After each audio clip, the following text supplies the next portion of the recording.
Yes. तो हमें बताना है find the displacement of Beed when string makes an angle of 90 degree. 90 degree. ठीक है ना।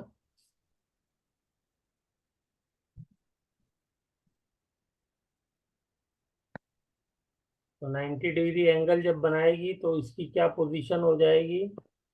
थोड़ा सा राइट हो जाएगा। यस। ये बीड जो है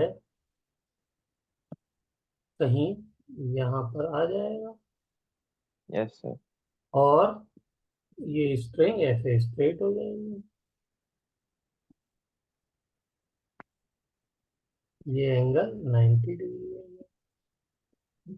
चलिए, तो बताइए, इक्वेशन लिखिए इसके लिए जल्दी से।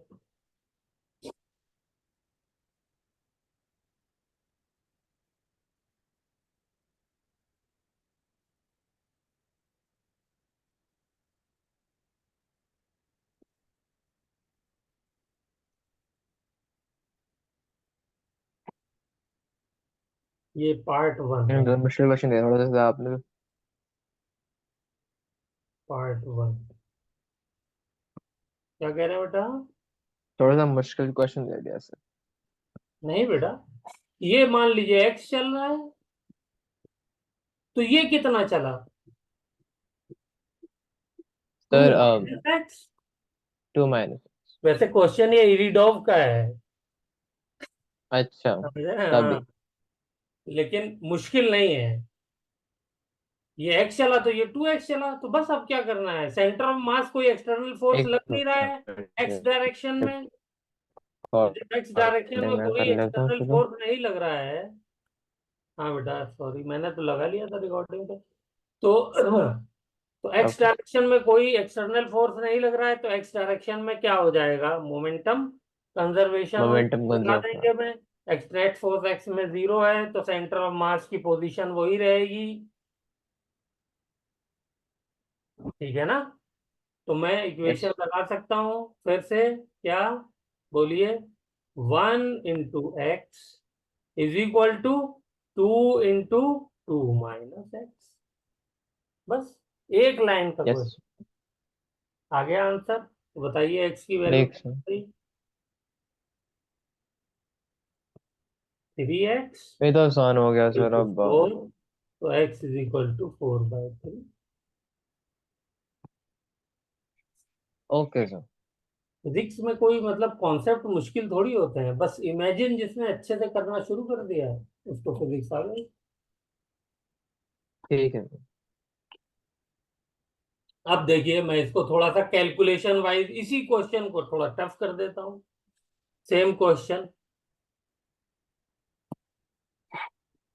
मैंने क्या किया कि अब की बार 90 डिग्री पे नहीं इसको, हाँ, सेम क्वेश्चन,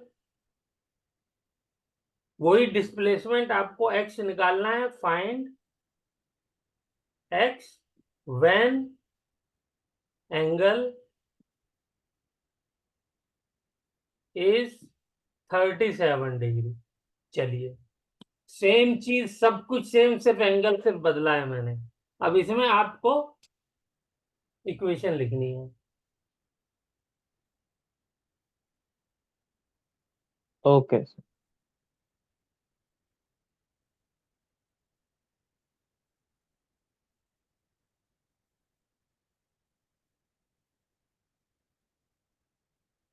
तो cos 37 हो गया। तो वो 2 - x cos 37, cos 37 की वैल्यू कितनी होती है 4/5। तो 2 - 4/5 x into 2 is equals to 1 into x।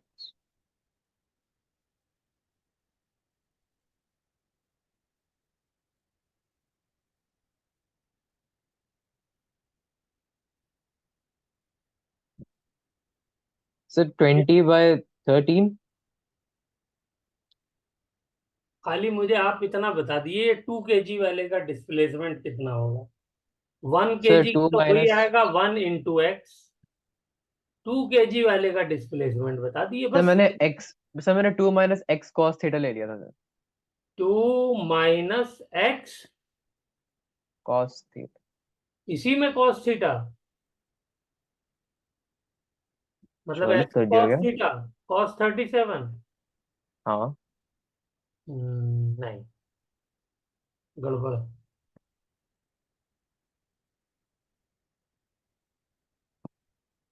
क्या कर पड़ा सर? -2 cos 37, ये होगा।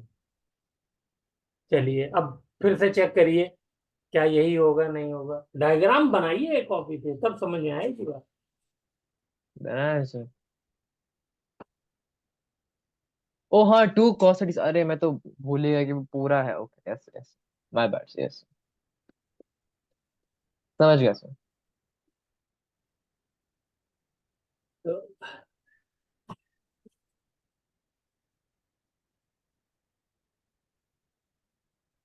2 cos 37 बताइए, आएगा नहीं आएगा? आएगा सर। हाँ बस, तो और क्या करना था, ये हो गया। देखिए, बना भी देता हूं मैं फिर से डायग्राम। समझ गया सर। ये रिंग हाँ हो सर। गया, और ये एंगल हो गया इस बार इसका, ये, और ये यस हो सर। गया इसका मास 2 kg वाले का। ये यस सर, एंगल हो 4/5 गया इसका भी आंसर। 37। तो ये पहले कहाँ था, पहले यहाँ पर था, अब कहाँ आ गया, यहाँ पर आ गया। तो इसका डिस्प्लेसमेंट जो ये वाला है, ये वैल्यू आई, ये वाली। कैसे आई? हाँ सर। ठीक है ना। टोटल कितना है, 2। टोटल लेंथ कितनी है स्ट्रिंग की, 2। उसमें से x चला 2। बीट, तो वो माइनस कर दिया मैंने। और दूसरा कौन सा माइनस करना है, ये वाली लेंथ माइनस करनी है। तो ये वाली लेंथ क्या है, ये वाली लेंथ है 2 cos 37। बोलिए, है नहीं है? है सर। 2 cos 37, बस 2 cos 37 करेंगे तो आपका आ जाएगा x = 2 × 2 - x - 8/5। यहां से आपको आंसर निकालना है। हाँ सर, 4/5 आ रहा है। और मुश्किल कर दूं, ये आपके लिए है। मैंने 37 पे रिलीज किया, और 53 पे उसको रोक दिया। ठीक है, तो ये ओके और सर। मुश्किल हो जाएगा। तो इस तरीके के क्वेश्चन बहुत सारे बन जाएंगे। चलिए, एक छोटा सा और क्वेश्चन करा देते हैं। बस कॉन्सेप्ट समझ में आना चाहिए, बाकी तो फिर आप कर ही लेंगे। 9 हो गया। Question number 10। एक रिंग ले लीजिए।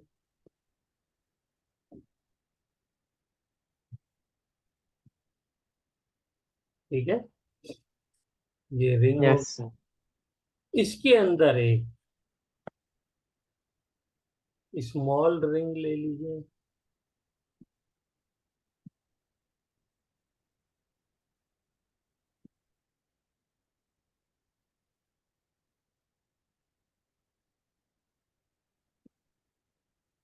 Any problem? No problem. इसकी रेडियस सपोज आर है, बड़े वाले रिंग की।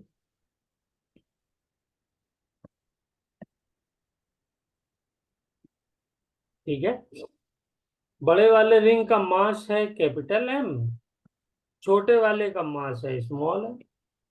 ठीक है, ये रिंग जब नीचे आ जाती है, यहां पर पहुंच जाती है,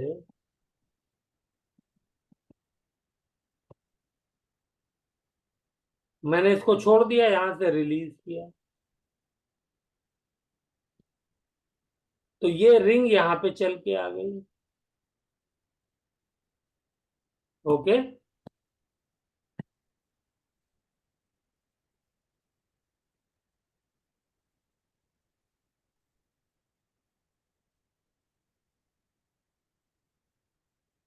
ये यहां पे चल के आ गई। तो मुझे ये बताना है कि ये बड़ी वाली जो रिंग है या बड़ी वाली बॉल कह लीजिए, बॉल विद इन बॉल, ये कितना डिस्प्लेस करेगी।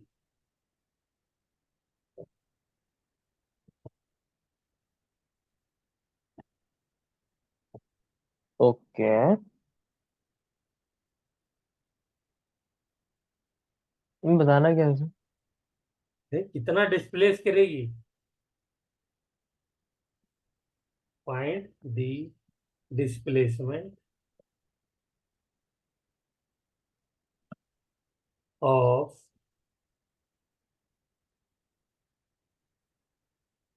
लार्जर स्फेयर कह लीजिए चलिए, when small one reaches the bottom.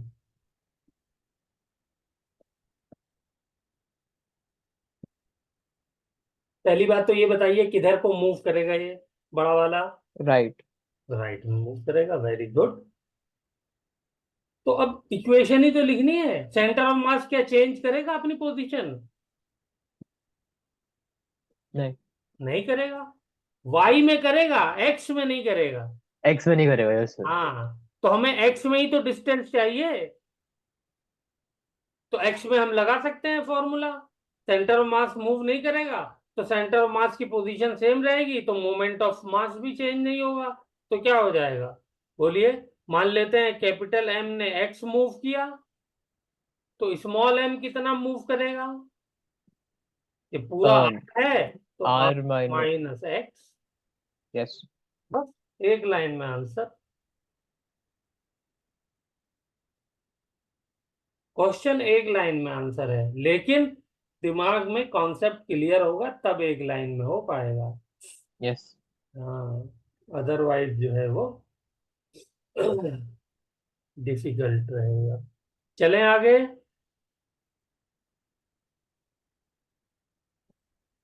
बेटा आगे चलें। यस।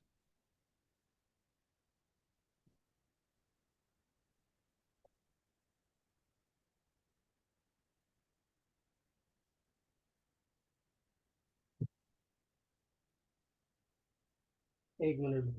हेलो, अस्सलाम वालेकुम। हाँ हाँ भाई, अच्छे से, हाँ अल्हम्दुलिल्लाह। हुक्म करें। मैं क्लास ले रहा था। अच्छा, मैं इंशाल्लाह आपको फोन करता हूँ क्लास लेने। ओके, चलिए। चले बेटा आगे, अगला अगली हाँ problem. Sir. Next type of problem जो आती है सेंटर ऑफ मास के ओके। बेस पे। तो अब बॉम्ब वाली प्रॉब्लम लेते हैं, क्वेश्चन नंबर 11। बॉम्ब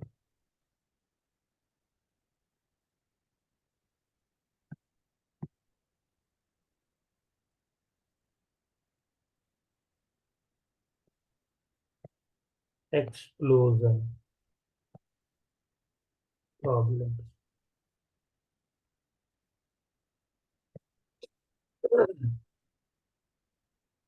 ठीक है,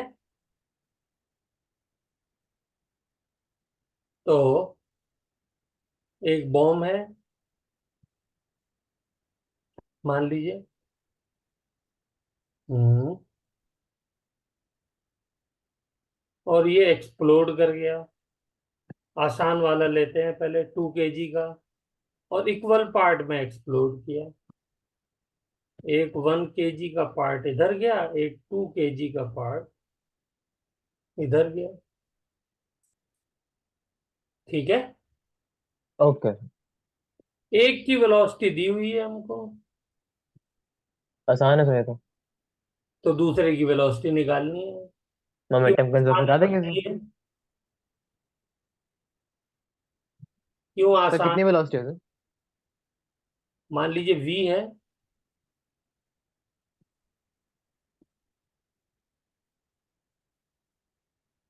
दोनों 1 kg है। हाँ, दोनों 1 kg है। -1v प्लस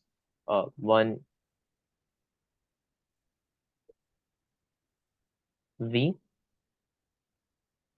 भाई कोई एक्सटर्नल फोर्स लगता नहीं है बॉब में, वो तो अंदर से प्लस v। एक्सप्लोड करता है, तो इसलिए ये भी वेलोसिटी वी रहेगी, क्योंकि दोनों का मास सेम है। मोमेंटम कंजर्व रहेगा। बोलिए। हाँ सर। Very good.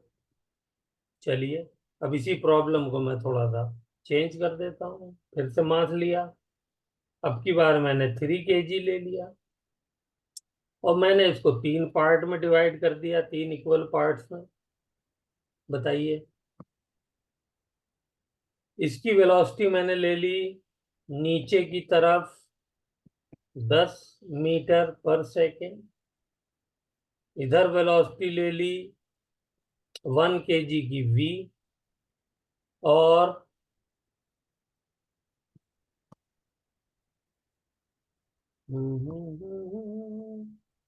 इधर मैंने ले ली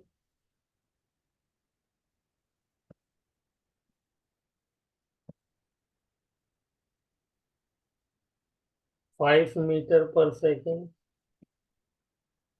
ये हॉरिजॉन्टल के साथ एंगल 37 डिग्री बना रहा है।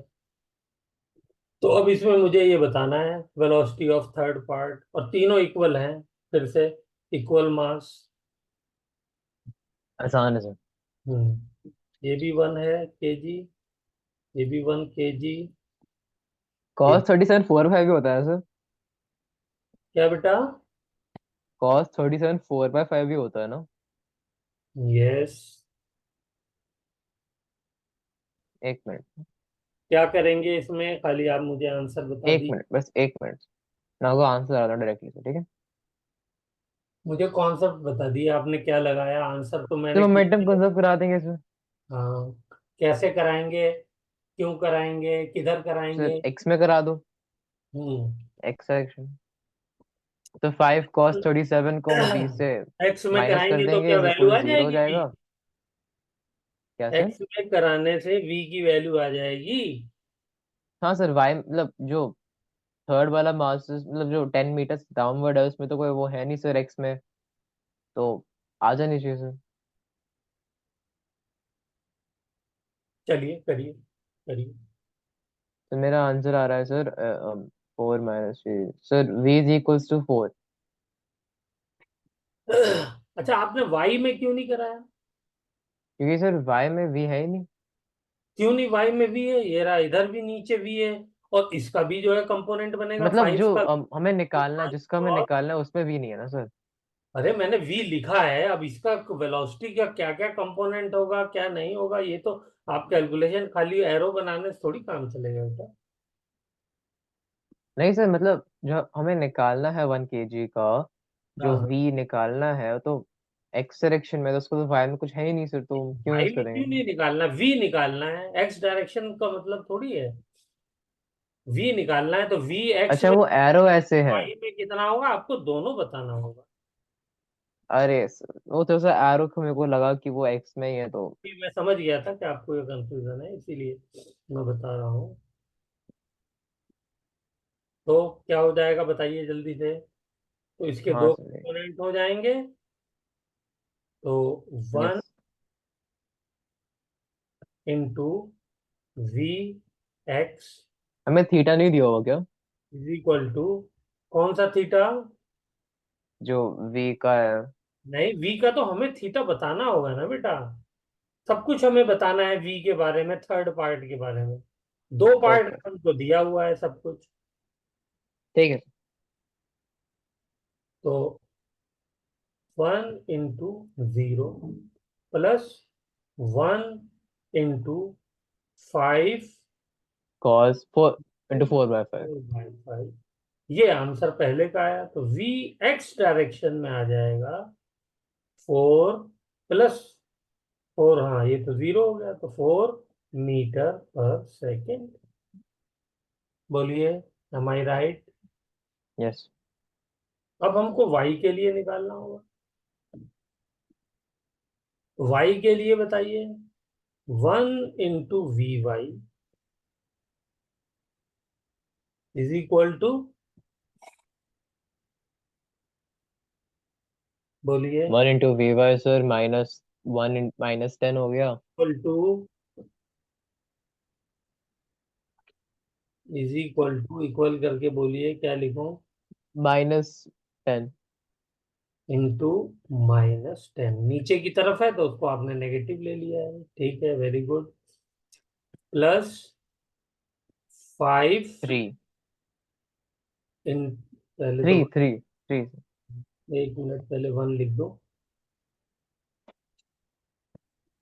1 × 5 × 3/5, तो ये 5 से 5 कैंसिल हो गया, तो ये VY कितना हो गया? -10, और 7 -7। तो ये हो गया -7, ठीक है ना? तो इसका मतलब क्या हो गया? इसका मतलब ये हो गया, 16 + 49 कितना हाँ, होता है? ये जो x डायरेक्शन में है, √65 सर। ये 4 है कंपोनेंट, और इसका, ये तो 4 है, और ये वाला जो कंपोनेंट है, ये कितना है? ये है -7। 7। नीचे एरो लगा दिया तो माइनस की जरूरत नहीं, तो ये इसका रिजल्टेंट हो जाएगा कुछ। तो एंगल बता सकते हैं थीटा? सर थीटा हो गया सर -tan 7/4 बाय तो। 7, परपेंडिकुलर अपॉन बेस, हाँ। ठीक है ना? यस। ये हो गया।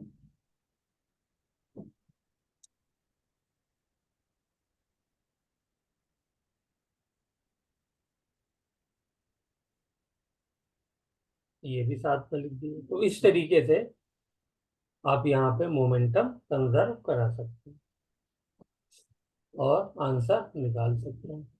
चलिए, वेरी गुड। अब थोड़ा सा इसी बॉम्ब को हवा में फाड़ा जाए, फिर देखें क्या चेंजिंग आती है। ओके। ठीक है, चलिए करते हैं। क्वेश्चन नंबर ये कौन सा था? 12। क्वेश्चन नंबर 30 है। गुड। तो ये हमारा मास है, और इसको मैंने थ्रो किया, मान लीजिए 3 kg का मास है, इसको मैंने 10√2 से थ्रो किया, ये एंगल 45 पे थ्रो किया है, तो बताइए इसका पाथ क्या होगा? जल्दी से।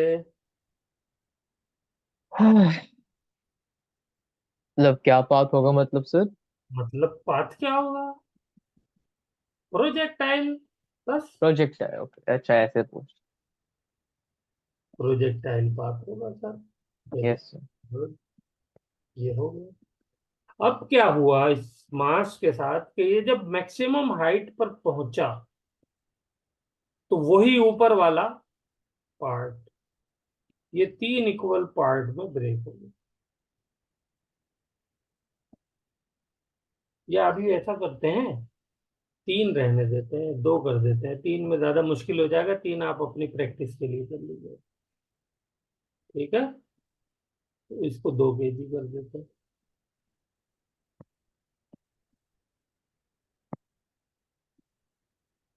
तो ये इक्वल पार्ट में ब्रेक हो गया। Okay sir. ये मैक्सिमम हाइट है, एच मैक्स।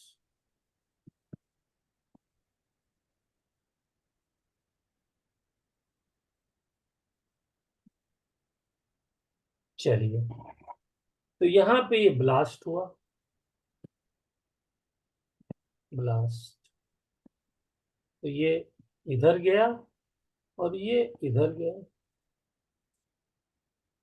तो क्वेश्चन ये कह रहा है, फर्स्ट पार्ट, इसमें भी बहुत सारे क्वेश्चन बन सकते हैं, एक ही क्वेश्चन में मैं सारी प्रैक्टिस आपको करा दूंगा, ठीक है?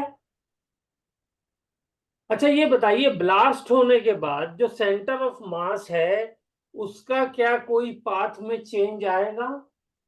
उसकी वेलोसिटी, उसके एक्सेलरेशन में कोई चेंज आएगा? नहीं। क्यों? सर जी तो कांस्टेंट ही रहता है ना। यस, जी तो कांस्टेंट रहता है, बिल्कुल।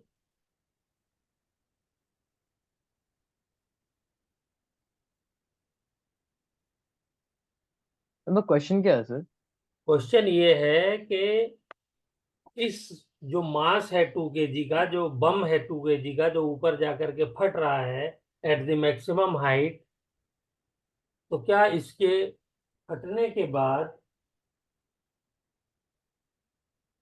क्या इसके सेंटर ऑफ मास में कोई चेंज आएगा? इसके सेंटर ऑफ मास के एक्सेलरेशन में, वेलोसिटी में, और सारी हाँ चीज सर, सेंटर मार्क चेंज रहेगा सर। कैसे चेंज हो जाएगा बताइए? ये बोले टूट गया ना सर पूरा। यस, वेरी गुड, क्या बात है। तो मुझे ये बताइए, क्या इस पे कोई एफ एक्सटर्नल लगा? ग्रेविटेशनल फोर्स से लग ही रहा है सर। ग्रेविटेशन लग रहा है, वो तो पहले भी लग रहा था। यहाँ से यहाँ पहुंचने में भी तो लग रहा था वो, यहाँ आप से। जो इंटरनल फोर्स है मतलब और जो जब बॉम्ब ये का है वो। यहाँ पर जाता तब भी लगता, उसके अलावा तो हाँ कोई सर। फोर्स नहीं लग रहा ना। बोलिए। तो जो बॉम्ब का इंटरनल है वो। इंटरनल लग रहा है तो वो एक्सटर्नल तो है नहीं। हम्म। ठीक है। तो इस यस एक्सटर्नल की सर। वजह से, जो ग्रेविटेशनल वाला एक्सटर्नल है, उसकी वजह से तो सेंटर ऑफ मास का ये जो पाथ था, ये प्रोजेक्टाइल पाथ था। Yes sir. तो यही मैं आपको समझाना चाह रहा हूं कि ये सेंटर ऑफ मास का जो पाथ होगा, ये फटने के बाद भी प्रोजेक्टाइल ही रहेगा। Okay sir. ठीक है। Centre of mass path will not change. इसमें क्लैरिटी लाइए, कोई भी दिक्कत समझने में हो। नहीं सर, समझ में आ रहा है। और क्योंकि एक्सटर्नल फोर्स लगा नहीं है, ठीक है ना, एक्सटर्नल फोर्स जीरो है, यस। इसलिए सेंटर ऑफ मास का जो एक्सेलरेशन है वो क्या होगा? जो पाथ है वो वही रहेगा। ठीक है ना, हाँ यानी सर। ही रहेगा एक्सेलरेशन। ठीक है। और जी किधर लगता है? जी तो सिर्फ वाई डायरेक्शन में लगता है। यस। यानी एक्स डायरेक्शन में सेंटर ऑफ मास में कोई चेंज आएगा?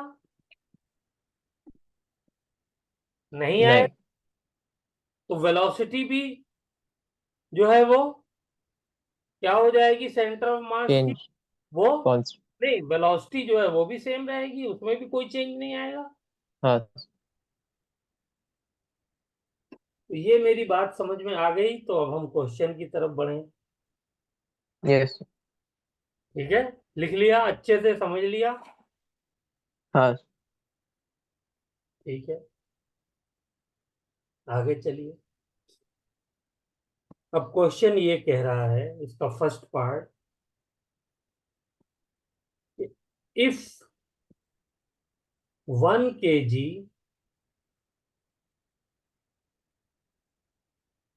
retreats its path। 1 kg का क्या हुआ बेटा? 1 kg जो है वो वापिस अपनी ओरिजिनल जगह पर आ गया, ब्लास्ट के बाद, जहां पे फटा था। Okay sir. यानी यहां पर आ गया वापिस। Okay sir. तो हमें बताना है, then the then the other part from origin.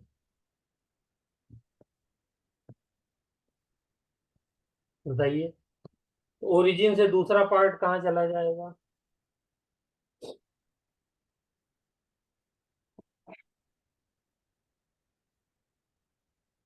Sir away.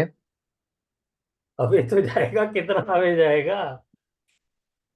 Sir जितना उसका क्या कहते हैं, जैसे चेंज होगा। ऊपर आपने किया ना, जैसे ओरल आप आंसर दे सकते थे, ऐसे ये भी आप ओरल दे सकते हैं, जब बस चीजें थोड़ी सी जब प्रैक्टिस में आ जाएंगी। ये वाला डिस्टेंस कितना है? आर। R range. ये वापस 1 केजी अपनी जगह आ गया जहां से चला था, तो दूसरे हाँ वाले को सर। कितना चलना पड़ेगा? R/2। नो, सेंटर नहीं ऑफ नहीं नहीं सर। तो यही रहना है ना, तो उसको भी आर चलना पड़ेगा। Yes sir. अच्छे सोचिए, कोई कंफ्यूजन नहीं होना चाहिए। ठीक है सर, समझ सेंटर गए, ऑफ ओके यस। मास की पोजीशन तो चेंज नहीं हो सकती ना, तो जब हाँ सेंटर ऑफ सेंटर में पोजीशन नहीं सकते तो। पोजीशन हाँ चेंज ओके सर। नहीं हो सकती, तो इसलिए अगर ये आधा मास है ना, तो आधा वापस अपनी जगह आ गया, तो आधा को उससे आर ही डिस्टेंस आगे जाना पड़ेगा, तभी तो फॉर्मूला वैलिड होगा। हाँ m1 sir. Is equal to m2r2 वाला, मोमेंट ऑफ मास वाला। बोलिए।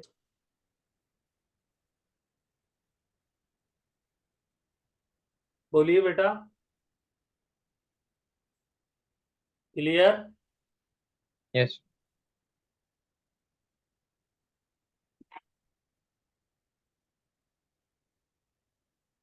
फॉर्मूला लगा के देख लिया ना, 1 इंटू आर, आधा पार्ट कितना आ गया?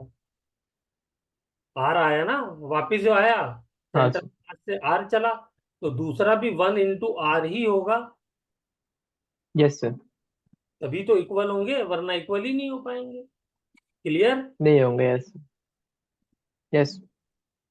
रिवाइज कर लिया करिए बेटा, है मुश्किल नहीं, लेकिन ये है कि थोड़ा सा फील करने में कभी कभी वो होता है, तो वो रिवीजन से फीलिंग जो है ठीक ज्यादा। है सर।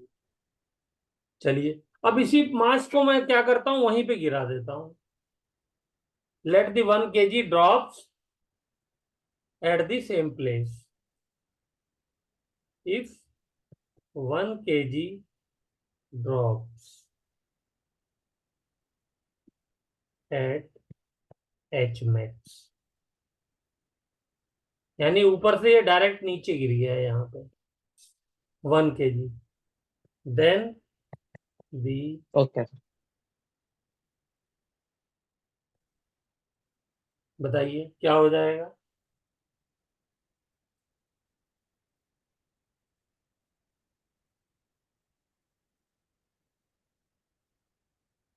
तो अगर 1 kg नीचे गिर गया तो मतलब उसका जो V था वो 0 हो गया था।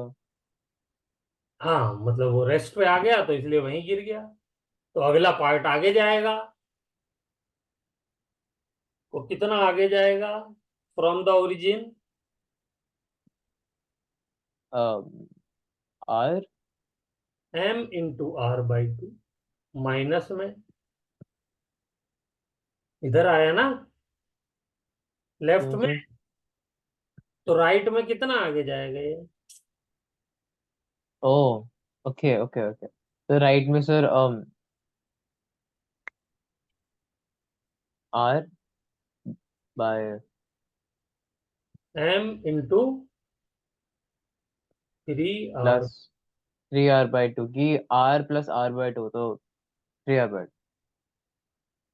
तभी तो जो है वो सेंटर ऑफ मास की पोजीशन चेंज नहीं होगी। Yes sir. ठीक है ना?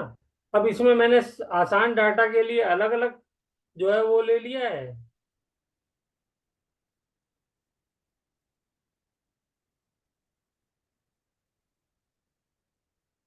हम्म, हम्म, हम्म, क्या सर, कुछ कहा आपने, आपको आवाज नहीं आ रही। तो ये जो है, यहां से ये 3r/2 नहीं लिखेंगे, इसको r/2 ही लिखेंगे। ये हमने सेंटर ऑफ मास जो है वो लिया है ना, यहाँ पे सेंटर ऑफ मास 0 0, तो ये माइनस में r/2 आ गया, ये प्लस में r/2 आ गया। लेकिन जब ओरिजिन से हम यहाँ पर जो है ओरिजिन ले लेंगे जहां से हमने इसको थ्रो किया है, तो ये टोटल हाँ डिस्टेंस सर। कितना हो जाएगा? 3r/2 हो जाएगा। Okay yes. हम्म। चलिए, अब इसी को आप क्वेश्चन को प्रैक्टिस करिए और जो है वो देखिए। अब नेक्स्ट टॉपिक हमारा होगा ट्रॉली के बारे में, कि ट्रॉली चल रही होगी, उसमें बॉय चलेगा, फिर वो कूदेगा, ठीक है ना। तो उससे जो है ओके सर। ट्रॉली की वेलोसिटी में क्या चेंज आएगा। फिर स्प्रिंग को हम लोग जो है वो, जैसे स्प्रिंग वाला एक क्वेश्चन हमने पहले किया था, तो उसी तरीके से दो मासेस हैं एक कोलिजन के अंदर, एक ने आगे कोलाइड किया, फिर दूसरा चला, फिर तीसरा भी चला, तो स्प्रिंग कितनी कंप्रेस हुई, कितनी इलोंगेट हुई। तो ये क्वेश्चन हम लोग कल करते हैं। आज की क्लास का टाइम ठीक खत्म है सर। होता है। ठीक है सर। दो टॉपिक और रह गए हैं, इसको कल खत्म कर लेते हैं, ठीक है बेटा। Okay sir. चलिए, okay. Okay sir, good afternoon. Good afternoon.